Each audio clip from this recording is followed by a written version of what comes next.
गीत रूप में, सत्संग के विचार रूप में सतगुरु की महिमा का बखान कर रहे थे। सत्संगत समाज के अंदर विचरने वाले जीव हैं। पंख बंद कर दो भाई साहब, पंख बंद कर दो। सत्संगत संसार के अंदर विचरने वाले जीव हैं। जिस प्रकार अभी महात्मा कह रहे थे कि उसी पड़ोसियों को बुलाया तो पूरी कभी पहले भी सत्संग सुनने के लिए आती थी, अब भी आज भी आई है। तो सत्संगत पड़ोसी तो अपना पड़ोसी धर्म निभाती ही है, लेकिन सत्संगत जिसकी रजा में जो सारे कार्य हो रहे हैं, हम सत्संग तो उसके साथ अपना संबंध निभाना भूल जाते हैं। कि सत्संगत परमात्मा ने हमें इस सृष्टि पर जिस काम के लिए भेजा है, अभी सत्संगत महात्मा बहुत अच्छी उदाहरण दे रहे थे। तो सत्संगत दास सोच रहा था कि सतगुरु ने कितनी बढ़िया बात लिखी है कि हे मेरे मन ओट लिया कर रब दे कामल बंदे दी, तन मन तन सब अर्पण कर दे, सोबत छड़ दे मंदे ली। सत्संग पंक्तियां तो दो ही हैं, लेकिन बाबा जी ने इतनी कृपा की आदमी के लिए कि तू अपना तन मन और धन ये तीनों अर्पण कर दे और मंदे की सोबत को छोड़ दो। और सत्संगत जितने भी महात्मा यहाँ पर बोले, किसी ने सत्संगत धर्म पर प्रवचन नहीं दिए, किसी ने सत्संगत मिशन को कोई धर्म नहीं बताया। ये सत्संगत क्योंकि यहाँ पर आवाज सिर्फ इंसान को बदलाव करने की दी जाती है, प्यार की आवाज दी जाती है। सत्संगत बाबा जी ने हमें संसार में से निकाला, किसी की जाति को नहीं पूछा, किसी के धर्म को नहीं पूछा, किसी के मजहब को नहीं पूछा। और सत्संग हम सब यहाँ पर एक आवाज सुन करके जुड़े। जैसे सत्संग कोई सत्संग में जाता है या हम सत्संग किसी मंदिर में जाते हैं, गुरु घर में जाते हैं, तो वहां से सत्संग एक आवाज आती है। निरंकारी मिशन से भी एक आवाज आई, क्या करेगा वो प्यार धर्म से, क्या करेगा वो प्यार ईमान से, जन्म लेकर गोद में इंसान की जो करना पाया प्यार इंसान से। और सत्संग इस बात को हमने पकड़ लिया कि बात तो सही है। आज ये जितना भी सत्संगत आपस में हम दूरियां बढ़ रही हैं, ये सिर्फ और सिर्फ धर्म के नाम पर बढ़ रही हैं। सत्संग मनों में ऐसे भाव बन गए, हम सब ने सत्संगत जहां जहां जाते हैं उस रिश्ता को सिद्ध करने के लिए लगे। लेकिन सत्संग तो यहाँ से क्या आवाज देगी, कहते कि कहीं पर धर्म बनते हैं, कहीं ईमान बनते हैं, कहीं हिंदू सिख ईसाई मुसलमान बनते हैं, खबर कर दो जमाने को हमारे पास आ जाए, ये महफिल है इंसानों की, यहाँ इंसान बनते हैं। तो सत्संगत यहाँ पर सतगुरु ने एक ही आवाज दी कि मैं आपके ऊपर किसी भी प्रकार का कोई लेवल नहीं लगाना चाहता धर्म का। मैं ये चाहता हूँ कि आपको बिना लेवल के इस सृष्टि के ऊपर जैसे भेजा था वैसे आप बन के रहो, इंसानों के साथ निवार करके रखो। तो सत्संगत प्यार का, प्रीत का, अमन का सत्संगत ये मिशन। और सत्संगत प्यार उत्पन्न कहाँ से होगा? अभी सत्संगत भाई साहब आशीष जी भी अपनी बातों द्वारा कह रहे थे, प्रवचन बड़े अच्छे कर रहे थे कि सत्संगत हमें कर्ता भाव हमें नहीं आना चाहिए, हमें हमेशा सत्संगत चरण धूल बन के रहना है। सिंबल रुख सराहेदा अध तीरथ अध मुच्छ, ओजे आए आज तक गए नरासे कित, फल फीके फुल बक बके का मन आमन पत, मिठत नीवी नानका गुण चंगे न। तो सत्संग सतगुरु ने पल पर एक ही बात समझाई कि जो निभ करके चलता है, जो सबके साथ निभा करके चलता है, वही सत्संग यहाँ पर श्रेष्ठ है। अवले अल्लाह नूर उपाया कुदरत के सब बंदे, एक नूर ते सब जग उपजा कौन भले को मंदे। सत्संगत सबके साथ निभाना, सबके साथ दुख सुख में काम आना, सबसे बड़ी सत्संग हमारी सत्संग यही है। सब तो पहला घर विच होना प्यार जरूरी है, सहनशीलता समदृष्टि का व्यवहार जरूरी है। जोड़े बड़ी महल्ले रहिए रखिए सांझ बना के, खुशी गमी विच हाथ मिलाना सदाचार जरूरी है। सत्संगत आज भाई साहब के घर पर सत्संग हुई, इन्होंने सत्संग पड़ोसी पड़ोसियों को बुलाया, सब कितने प्यार से चल करके आए। और सत्संग ये बात तो छोटी सी लगती है कि इन्होंने बुला लिया और आकर के बैठ गए। सत्संगत ऐसे ही किसी के निमंत्रण को स्वीकार नहीं किया जाता। सत्संग पहले उस परिवार के साथ हमारा प्यार होता है, उनके साथ मिलवर्तन होता है, वो सत्संग तो हमारे व्यवहार के, हमारे सामाजिक बर्ताव के कायल होते हैं, तब सत्संग को हमारे घर पे आता है। और सत्संग तो यही बात जो है आज सतगुरु हमारे व्यवहार के अंदर सिखा रहे हैं कि हे मेरे मन ओट ले आकर अपने कामल बंदे दी तन मन तन सब अर्पण कर दे सोबत छड़ दे मंदे दी। क्योंकि सत्संग सोबत का बहुत बड़ा असर है। सत्संग प्रार्थना संगतों के अंदर छोटी छोटी कथाओं का हवाला महात्मा दिया करते थे। तो अक्सर सत्संग, हर सत्संग के अंदर हमारे जीवन को सुधारने के लिए एक कौवे और एक हंस की सात्संगत कहानी जरूर सुनाते थे कि एक हंस था सात्संगत, कौवे की उससे मित्रता हो गई। क्योंकि सत्संग एक हंस का अपना स्वभाव है, पंछियों में श्रेष्ठ गिना जाता है अपने अच्छे स्वभाव के लिए। पर वही सत्संग जो कौवा है उसके अंदर सत्संग तो हुज्जतें भरी हुई हैं। तो जो सत्संग हंस के साथी थे दूसरे, वो उसे समझाने लगे, कहने लगे कि जो तुम्हारी संगत है वो सही नहीं है, किसी दिन इसका तुम्हें खामियाजा भुगतना पड़ेगा, नुकसान भुगतना पड़ेगा। जैसे सत्संग हम समाज के अंदर विचरते हैं, कई बार महात्मा हमें सत्संग समझा देते हैं कि उस बंदे से बचकर रहना। चलो सत्संग हम क्या कहते हैं कि हम अच्छे हैं तो सब अच्छे हैं। तो सत्संगत हंस की अपनी प्रवृत्ति थी, तो उसने कहा अगर मेरा स्वभाव अच्छा है तो मेरे लिए सभी अच्छे हैं। दोनों सत्संगत, कभी कौवा हंस को अपने पास बुला लेता, वो उसके पेड़ के ऊपर चला जाता, कभी सत्संगत हंस कौवे को बुला लेता। एक दिन सत्संगत हंस कौवे के निमंत्रण पर गया हुआ था, दोनों वहां बैठे थे। तो जंगल में क्या हुआ, एक शिकारी आया। तो सत्संगत पेड़ की घनी छां देख करके वो वहां पे लेट गया। तो सत्संगत कौवे का जो मन है वो सत्संग बड़ा हुज्जती मन है, उसको सत्संग शरारत सूझी। उसने क्या किया, सत्संगत बीट कर दी शिकारी के मुंह पर और वहां से दरख्त से उड़ गया। और जब सत्संग शिकारी ने ऊपर देखा, ऊपर सत्संगत हंस बैठा था। शिकारी को सत्संग बड़ा गुस्सा आया, उसने अपना तीर कमान उठाया और तीर हंस की तरफ छोड़ दिया। और तीर लगते ही सत्संगत हंस जमीन पर गिरा।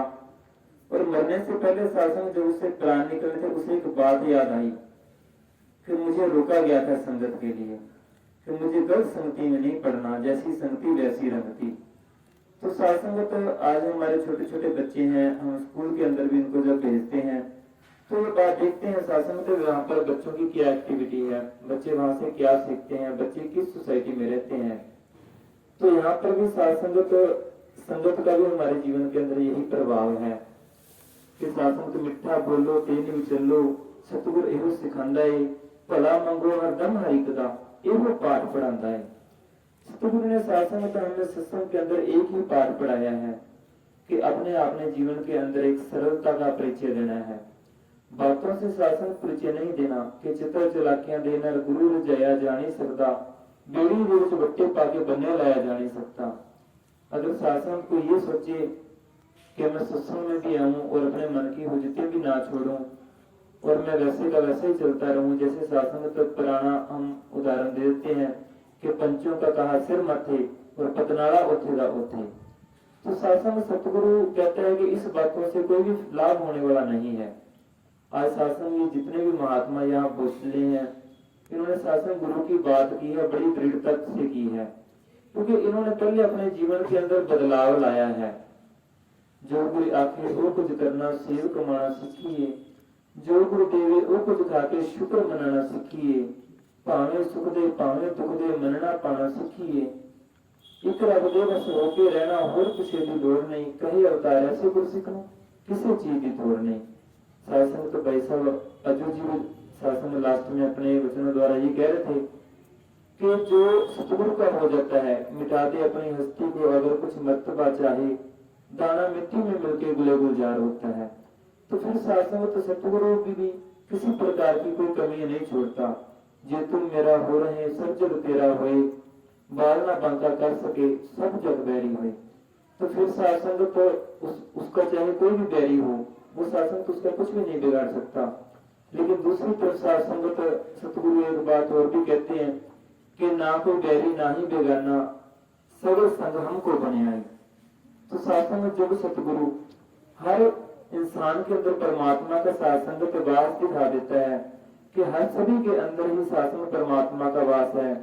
माटी एक अनेक कर साची सृजनहारे। शासन तो ये एक ही माटी को लगा करके परमात्मा ने सब इंसानों को शासन सृजा है। चाहे कोई ब्राह्मण है, चाहे कोई वैश्य है, चाहे कोई क्षत्रिय है, चाहे कोई हरिजन है, तो शासन सबको इसने एक था ही बनाया है। फिर शासन तो बड़े छोटे का, ऊंच नीच का भेदभाव शासन तो इंसान के अंदर खत्म हो जाता है। इको नूर है सबके अंदर, नर है चाहे नारी है, ब्राह्मण क्षत्रिय वैश्य हरिजन एक दी खलकत सारी है। देश सबना दी इको जेही, इको रब सवारी है। जात पात दे झगड़े कादे कादी लोकाचारी है। जे सबना विच इको रब है, कौन बुरा ते कौन चंगा। जिवें गंदगी मिल गंगा विच हो जाती है आप भी गंगा। सबनू इको जिहा जान के मन दी आकर पननी तू। कहे अवतार है पूजा करने, वर्ण जात नहीं मननी तू। सासंगत आपने यहाँ देखा कि कोई सासंगत किसी जाति से है, कोई किसी वर्ण से है, सब सासंगत एक दूसरों के पांव को हाथ लगा रहे हैं। और सासंगत दास यहाँ पर बैठा है, तो दास सासंगत बहुत ज्यादा उम्र दराज पहने हैं, महापुरुष हैं, बड़ी सोची वाले हैं, मिशन में बहुत पुराने हैं। फिर भी सासंगत यहाँ पर आकर के उन्होंने सत्कार रूप में दास के पांव को हाथ लगाया। आप देख रहे होंगे सासंगत के एक नौजवान को बिठा करके सभी शासन यहाँ पर मत्था टेक रहे हैं। तो शासन यही बलेखा सतगुरु ने दूर किया है कि मैं पुजारी हूँ रोशनी का, लोग समझते हैं कि दिया पूज रहा हूँ। तो शासन हम तो यहाँ पर एक छोटा सा बच्चा होता है, उसके पांव को भी हाथ लगा देते हैं। क्योंकि शासन तो सतगुरु ने ये सोच ही दे दी कि कोई छोटा नहीं है, कोई बड़ा नहीं है, सब सृष्टि के ऊपर सतगुरु के नवाजे हुए आदमी हैं और शासन को निभकर वही चलता है।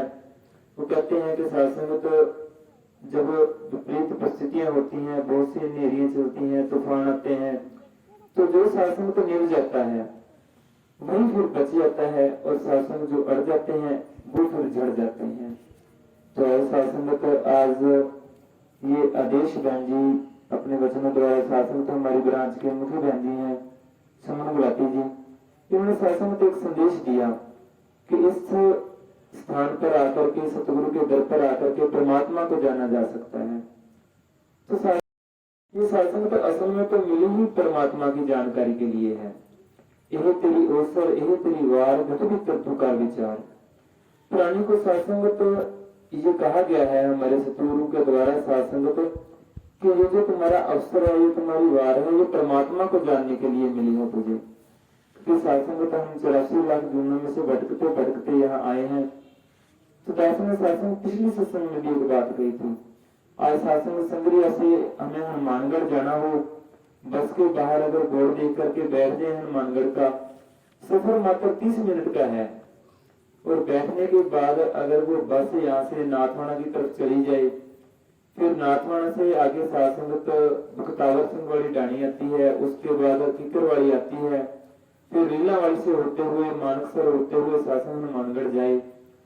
अब पहुंचेगी तो वो मंजिल पर ही, हनुमानगढ़ ही पहुंचेगी शासन।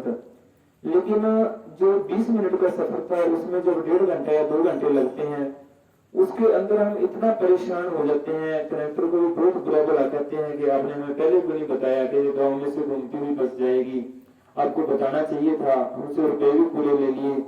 और शासन तो मन की अवस्था भी बहुत ज्यादा खराब हो जाती है। हालांकि मंजिल पर पहुंच गए, समय तो शासन उससे 4 गुना लगा, लेकिन मन की जो अवस्था होती है बिल्कुल खराब हो जाती है। और शासन का भी सोचें कि जिस समान को लेने के लिए हमें भेजा गया है शासन सृष्टि के ऊपर, परमात्मा ने हमें जो मानस जन्म दिया है परमात्मा को जानने के लिए, अपनी सोची के लिए, और शासन को तो कितना सफर तय करके आए हैं 84 लाख जन्मों का। और फिर शासन तो अगर हम अपनी मंजिल पर नहीं पहुंचे, फिर दोबारा वही सफर शासन को हमें तय करना पड़ा, दोबारा फिर 84 लाख का। तो फिर शासन का ये सोचे कि आत्मा को कितना शासन दुख महसूस होगा, कितना इसे समय लगेगा अपने सफर के अंदर दोबारा मंजिल को प्राप्त करने के लिए। तो शासन को तो इस मिशन से आवाज दी जाती है।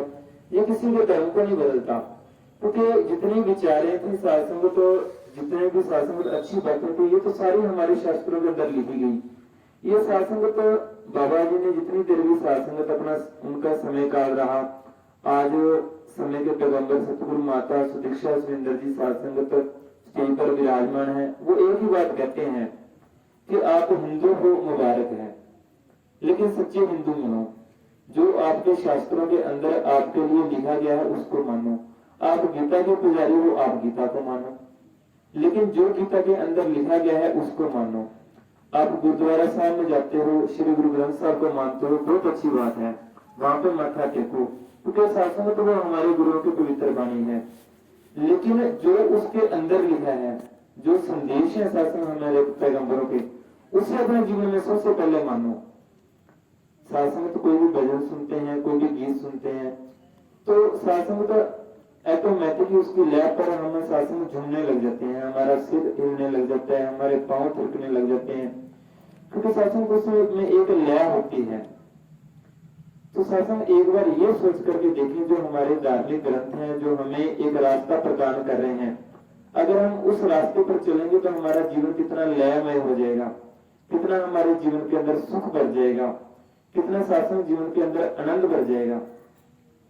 घर के अंदर एक मुखिया होता है, जिसे शासन हम पिता का दर्जा देते हैं, जो हमारा बड़ा भाई होता है, वो शासन का अगर परिवार को चलाता है, पूरा परिवार उसके अनुसार चलता है।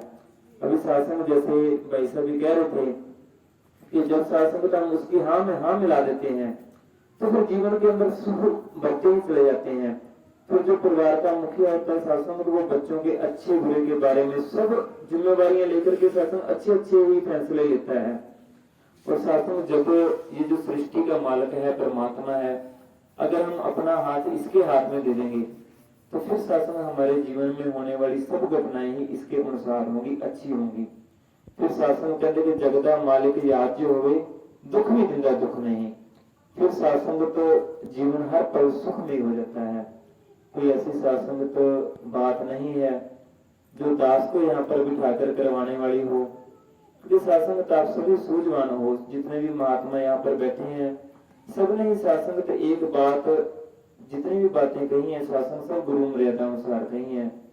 तो दास तो शासन आप जी का अनजान बच्चा है, तो शासन यहाँ पर आपने 20 मिनट के लिए, 15 मिनट के लिए जो भी बोलने का समय दिया है, तो शासन जो भी वचन इस अनुसार गुरु मर्यादा अनुसार निकले हों, उन्हें शासन आप जी ने अपने जीवन में धारण करना है। कोई ऐसा जो शब्द शासन दास के मुखारने से कहा गया हो जो आपकी शान के खिलाफ हो, तो दास को शासन क्षमा कर देना।